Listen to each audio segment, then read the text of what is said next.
जय हिंद, वंदे मातरम। स्वागत है आप सभी का अध्ययन क्लासेस में। तो आज इस वीडियो में ईवीएस का प्रैक्टिस सेट 4 यहाँ पर मैं आप लोगों के साथ डिस्कस करने वाला हूँ।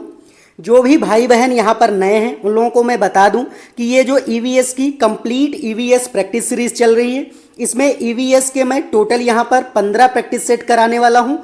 तो अगर आप नए हैं चैनल पर तो इसको सब्सक्राइब कर लीजिए, जिससे कि जो आने वाली वीडियोस हैं वो आपसे मिस ना हो और आप उनकी नोटिफिकेशन सबसे पहले पा सकें। और ये जो प्रैक्टिस सेट हैं ये आपके सीटेट एग्जाम के लिए काफ़ी इंपॉर्टेंट प्रैक्टिस सेट हैं, तो आप चैनल से जरूर जुड़ जाइए। चलिए अब स्टार्ट करते हैं। यहाँ पर प्रैक्टिस सेट 4 का पहला क्वेश्चन है कि पारिस्थितिकी तंत्र में ऊर्जा का मुख्य स्रोत यहाँ पर क्या है। तो जो पारिस्थितिकी तंत्र है इसमें ऊर्जा का मुख्य स्रोत क्या है? एटीपी के रूप में होता है, सूर्य का प्रकाश है, डीएनए है या फिर आरएनए है।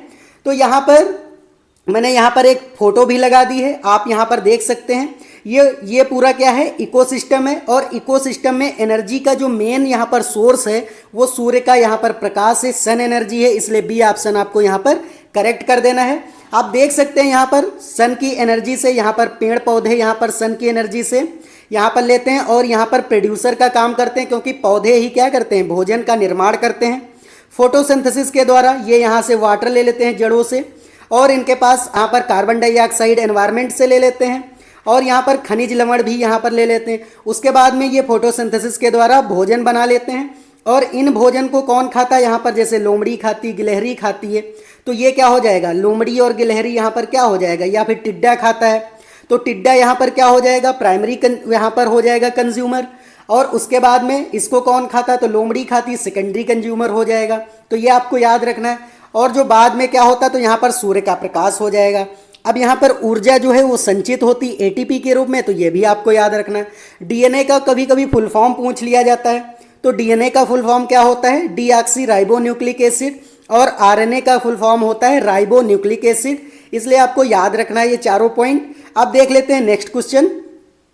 तो नेक्स्ट क्वेश्चन है यहाँ पर, घास भूमि क्षेत्र के परितंत्र की खाद्य श्रृंखला में सबसे उच्च स्तर के यहाँ पर उपभोक्ता होते हैं?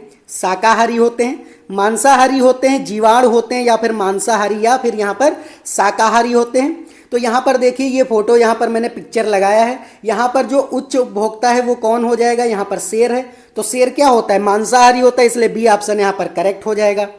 देख लेते हैं यहाँ पर, इससे भी समझ लेते हैं। ये फोटो मैं बड़ा कर देता हूँ, आप देख सकते हैं। प्राथमिक जो उत्पादक होते हैं वो पेड़ पौधे होते हैं।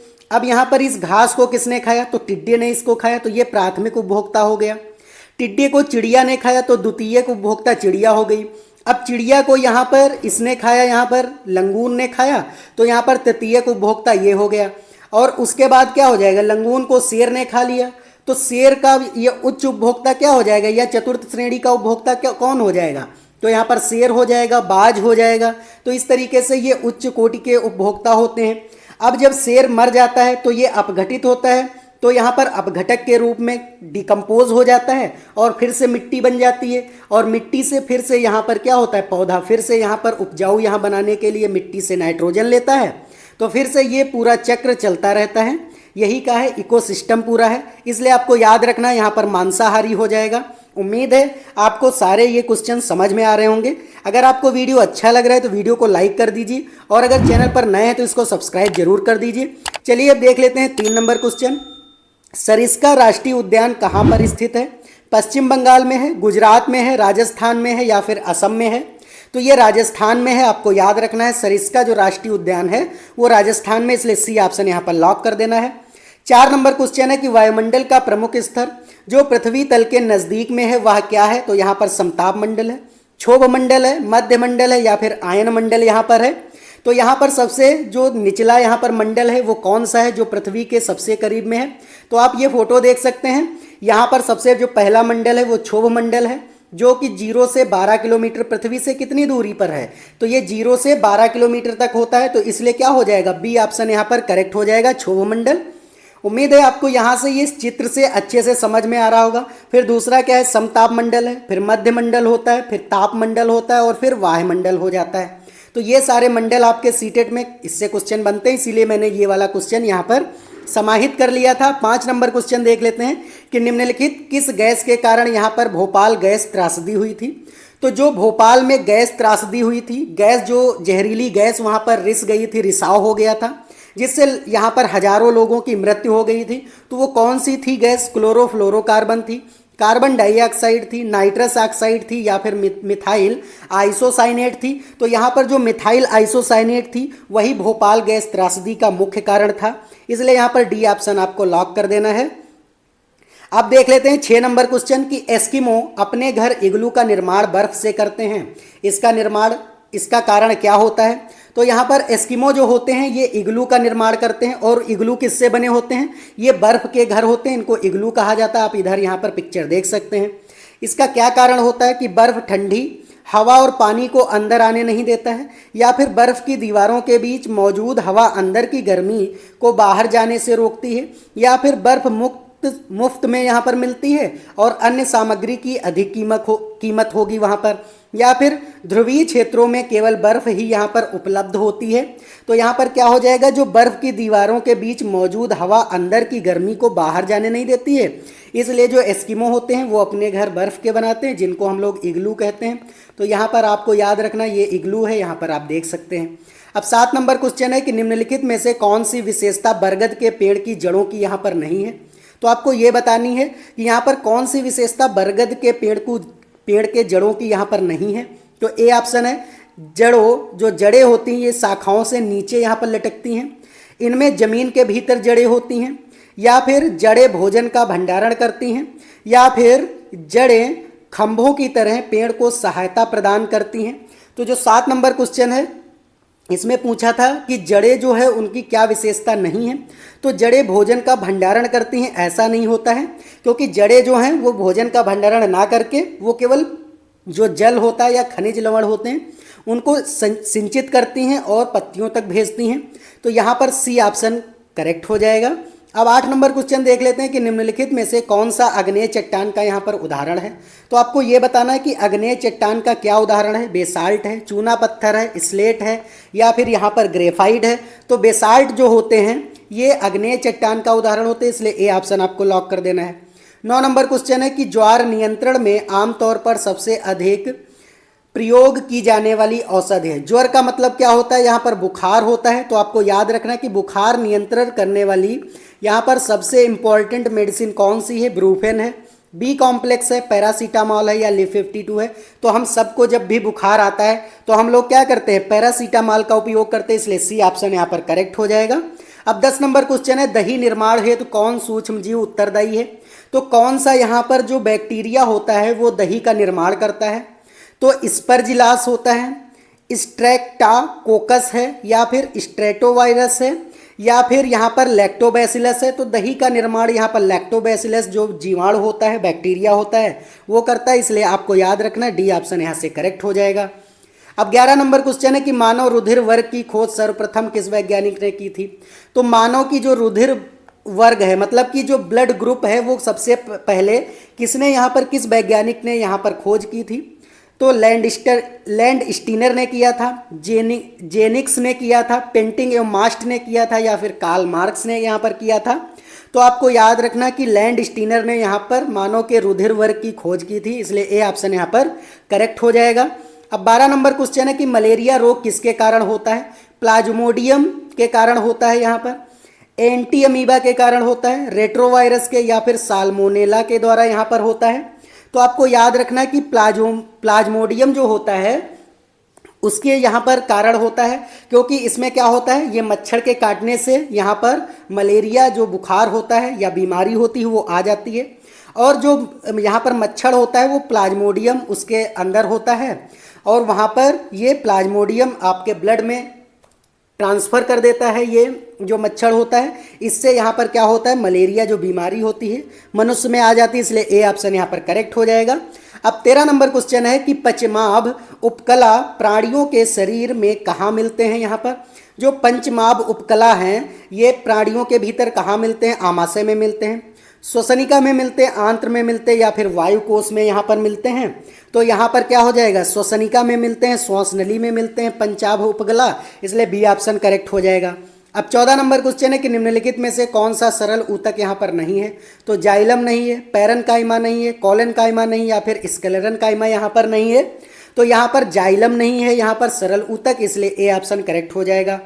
और दोस्तों अगर आपको ये वीडियो अच्छा लग रहा है तो वीडियो को लाइक कर दीजिए, और अगर नए हैं चैनल पर तो इसको सब्सक्राइब कर दीजिए, क्योंकि ये जो प्रैक्टिस सेट हैं ये आपके इसी तरीके के क्वेश्चन आपके सीटेट एग्जाम में पूछे जाते हैं। 15 क्वेश्चन आपके ईवीएस पेडागोजी के होते हैं और 15 क्वेश्चन आपके यहाँ पर ईवीएस के होते हैं। तो अभी जो 1 से हम 15 यहाँ पर करा रहे हैं वो ईवीएस के क्वेश्चन हैं, और ये 15 के बाद जो होंगे वो यहाँ पर ईवीएस पेडागोजी के होंगे। तो इसी तरीके के आपके सीटेट में क्वेश्चन पूछे जाते हैं। तो ये प्रैक्टिस सेट आपके लिए काफ़ी इंपॉर्टेंट है, आप ज़रूर इससे जुड़ जाइए, जिससे कि आपकी तैयारी और बेहतर हो जाएगी। और वहाँ पर जो है यहाँ पर 30 में 30 जो है नंबर की यहाँ पर मैं तैयारी करवा रहा हूँ, ये नहीं कि 28 29 की नहीं है। अगर आप 30 में 30 की तैयारी करेंगे तब आपके 28 29 आराम से वहाँ पर सीटेट में आ जाएंगे। चलिए देख लेते हैं 15 नंबर क्वेश्चन। निम्नलिखित में से कौन सा यहाँ पर पत्थर जो है राजस्थान के घरों के फर्श बनाने में यहाँ पर उपयोग नहीं किया जाता है? संगमरमर नहीं किया जाता है, कोटा स्टोन है, घिया पत्थर है, या फिर सैंड स्टोन है? तो यहाँ पर आपको याद रखना जो घिया पत्थर है वो यहाँ पर राजस्थान में फर्श बनाने के लिए उपयोग में नहीं लाया जाता है, इसलिए सी ऑप्शन करेक्ट हो जाएगा। अब 16 नंबर क्वेश्चन है कि एक शिक्षिका ने कक्षा 4 के विद्यार्थियों को पढ़ाने के लिए पौधे अंतर वस्तु का चयन किया।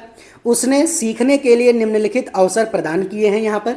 तो फर्स्ट है समूह में पत्तियों का संग्रह करना, सेकंड है पत्तियों के आकार स्वरूप और अन्य विशेषताओं पर चर्चा करना, थर्ड है यहाँ पर अपना वनस्पति संग्रहालय बनाना, या फिर उपयुक्त गतिविधियों हेतु शिक्षिका को किस बात के लिए सबसे अधिक प्रोत्साहन नहीं यहाँ पर देना चाहिए?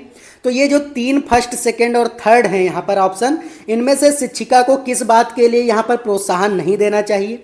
तो ए ऑप्शन है यहाँ पर कि जितनी अधिक पत्तियों के बारे में संभव हो उतना उनके नाम याद करने के लिए बच्चों की पहल कराना, बच्चों के द्वारा कार्य का विस्तार, या फिर बच्चों का निरंतर गतिविधि में लगे रहना, या फिर बच्चों की परस्पर क्रिया अवलोकन और सहयोग। तो यहाँ पर जो बच्चों की पहल को याद कराना, उनके नाम पत्तियों के याद कराना, इसी के लिए आप प्रोत्साहित नहीं करेंगे, क्योंकि एनसीएफ जो है 2005 ये कहता है कि हमें बच्चों को रटने पे ध्यान नहीं देना है। तो अगर यहाँ पर शिक्षिका उनके रटने पे ध्यान दे रही है तो हम उसको प्रोत्साहित नहीं करेंगे, इसलिए ए ऑप्शन यहाँ पर करेक्ट हो जाएगा। अब 17 नंबर क्वेश्चन है कि विद्यार्थियों का आकलन करते समय पर्यावरण अध्ययन की शिक्षिका को निम्नलिखित में से क्या नहीं यहाँ पर करना चाहिए? तो अगर विद्यार्थियों का आकलन कर रही है कोई भी शिक्षिका और पर्यावरण की अध्ययन की शिक्षिका है तो वहाँ पर उसको क्या नहीं करना चाहिए? बच्चों के पूर्व आकलन के साथ तुलना करना, यहाँ पर विद्यार्थियों की सीखने की क्षमताओं को ध्यान में रखकर सूचना यहाँ पर दर्ज करना, थर्ड है यहाँ पर कि विद्यार्थियों के कार्यों के केवल कुछ पास पक्षों पर यहाँ पर ध्यान केंद्रित करना, या फिर विद्यार्थियों के कार्य से संबंधित गुणात्मक उल्लेख करना यहाँ पर। तो यहाँ पर विद्यार्थियों के कार्यों के केवल कुछ पास यहाँ पर पक्षों का ध्यान केंद्रित कराना, तो यही ऑप्शन यहाँ पर नहीं करना है उसको आकलन में, इसलिए यहाँ पर सी ऑप्शन करेक्ट हो जाएगा। अब 18 नंबर क्वेश्चन है कि जो एनसीएफ 2005 है ने कक्षा 1 और 2 के लिए पर्यावरण अध्ययन की किसी पाठ्यक्रम या पाठ्य पुस्तकों की संतति नहीं की है, इसके लिए सबसे उपयुक्त कारण क्या है? जो यहाँ पर एनसीएफ 2005 है ये यहाँ पर कक्षा 1 और कक्षा 2 के लिए ईवीएस की कोई भी बुक यहाँ पर नहीं है कक्षा 1 और कक्षा 2 में। तो यह किस कारण यहाँ से ये क्या प्रयुक्त कारण है? तो ए ऑप्शन है कि पाठ्यक्रम का भार कम करने के लिए, पर्यावरण अध्ययन केवल कक्षा 3 से आगे की कक्षाओं के लिए है, या फिर कक्षा 1 और 2 के विद्यार्थी पढ़ना लिखना नहीं जानते, या फिर संदर्भ युक्त अधिगम परिवेश प्रदान करना यहाँ पर। तो यहाँ पर क्या हो जाएगा कि संदर्भ युक्त अधिगम परिवेश यहाँ पर प्रदान करने के लिए, क्योंकि बच्चे जो क्लास 1 और क्लास 2 में आते हैं उनको हमें क्या करना है कि क्लास के बाहरी वातावरण से जोड़ करके उनको ईवीएस सिखानी है, इसीलिए यहाँ पर क्लास 1 और क्लास 2 में ईवीएस की कोई भी बुक नहीं है, तो इसलिए डी ऑप्शन यहाँ पर करेक्ट हो जाएगा। अब 19 नंबर क्वेश्चन है कि एक अध्यापक को कक्षा 4 के विद्यार्थियों को हमारे देश के भोजन यहाँ पर हो जाएगा कि संस्कृत विविधताएं यहाँ पर पहचाननी है। इस विषय को पढ़ने के लिए सर्वोत्तम या फिर पढ़ाने के लिए सर्वोत्तम निम्न विधि से क्या होगा? यहाँ पर कौन सी अच्छी विधि हो सकती है? अगर एक कोई अध्यापक है कक्षा 4 का और वो विद्यार्थियों को पढ़ा रहा है कि हमारे देश के जो भोजन हैं उनकी जो सांस्कृतिक विविधताएं हैं उनको पहचानना है, तो वो अगर उस विषय को वो पढ़ा रहा है तो कौन सी सर्वोत्तम विधि यहाँ पर होगी? तो ए ऑप्शन है विभिन्न प्रकार की खाने की चीज़ों के चित्रों वाले फ्लैश कार्ड दिखाना उसको, या फिर अपने देश के विभिन्न राज्यों के विभिन्न लोगों द्वारा खाए जाने वाले विभिन्न भोजन के बारे में विद्यार्थियों को एक प्रोजेक्ट देना, या फिर विद्यार्थियों से पूछें कि उन्होंने क्या खाया है, उसके बाद चर्चा करना, या फिर विद्यार्थियों से कहें कि वह अपने परिवार के भोजन के बारे में सूचना यहाँ पर एकत्र करें।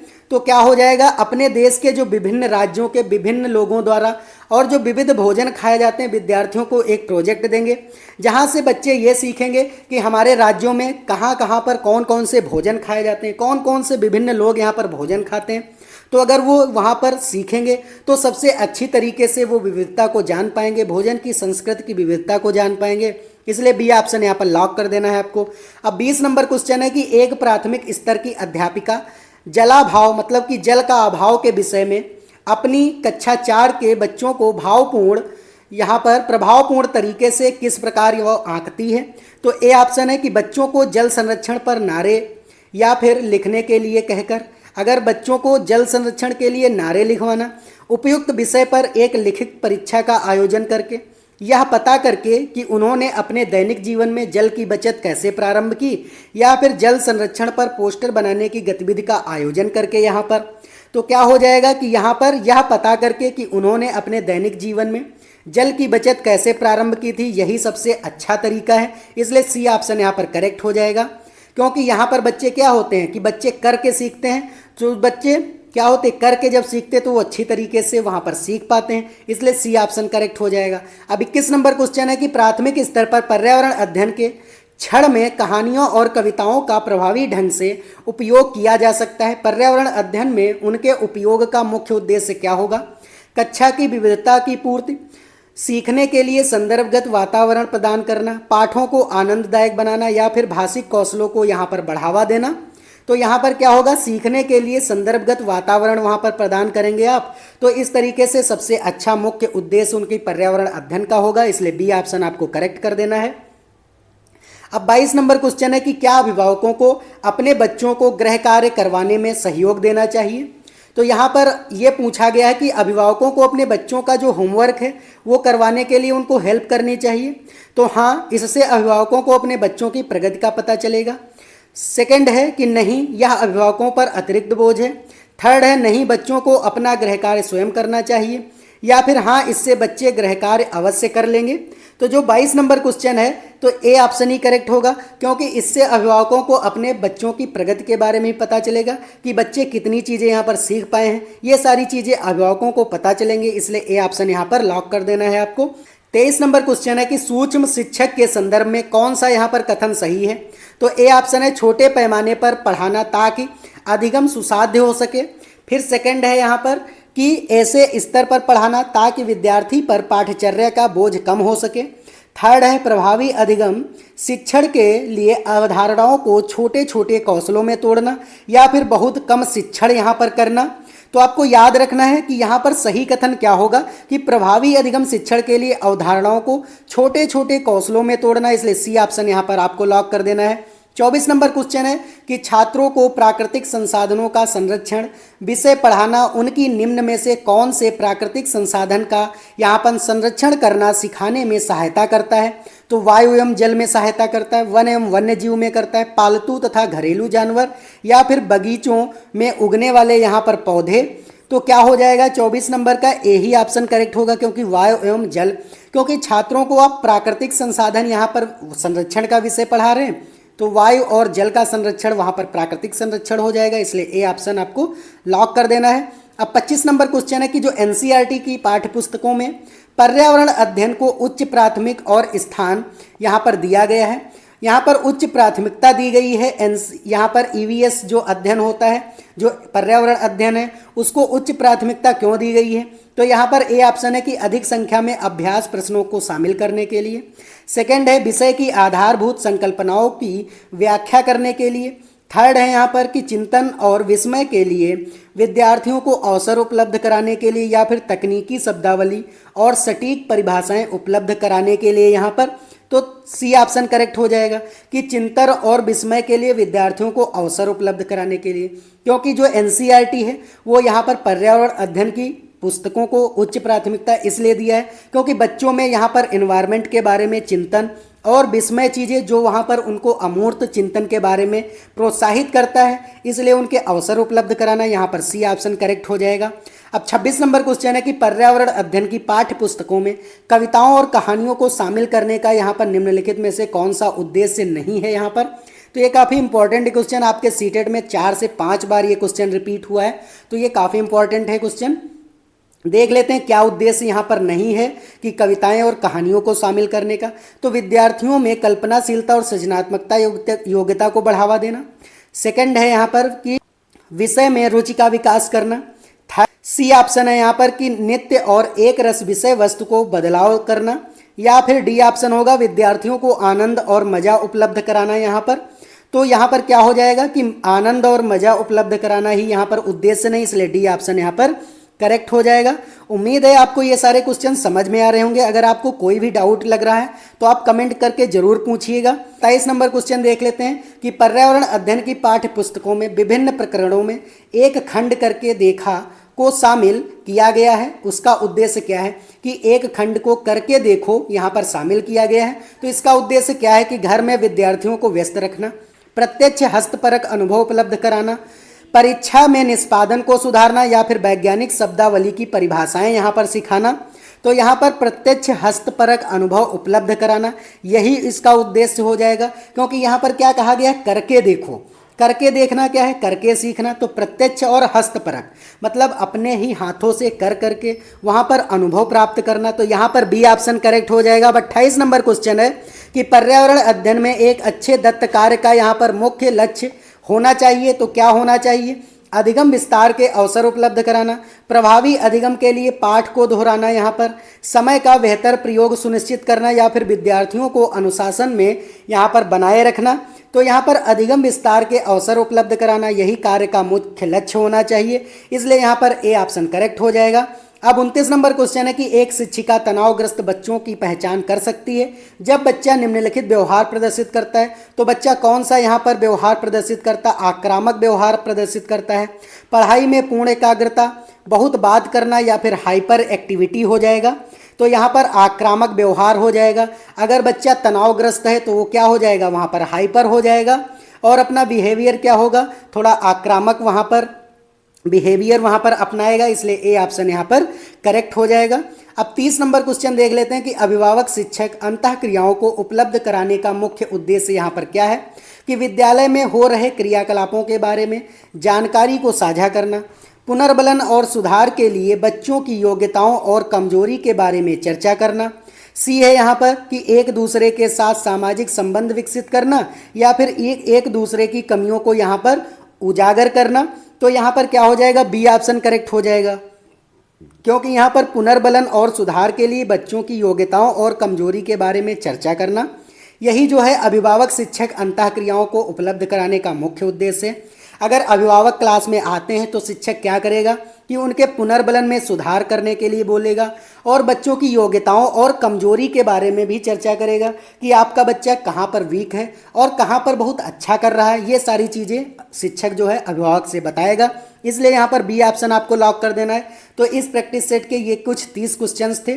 उम्मीद है आपको सारे यहाँ पर क्वेश्चन समझ में आए होंगे। अगर कोई भी डाउट है तो आप कमेंट करके ज़रूर पूछिएगा, और अगर आपको ये वीडियो अच्छा लगा तो वीडियो को लाइक कर दीजिए, और चैनल पर नए हैं तो इसको सब्सक्राइब जरूर कर दीजिए, क्योंकि यहाँ पर मैं टोटल आपके 15 प्रैक्टिस सेट कराने वाला हूँ। और अगर आप ये पूरे प्रैक्टिस सेट 15 के 15 कर लेंगे तो ये मुझे पूरा यकीन है कि आपके वहाँ 29 से 30 नंबर आसानी से यहाँ पर ईवीएस में आ जाएंगे। तो चलिए मिलते हैं अब नेक्स्ट वीडियो में, तब तक के लिए जय हिंद जय भारत।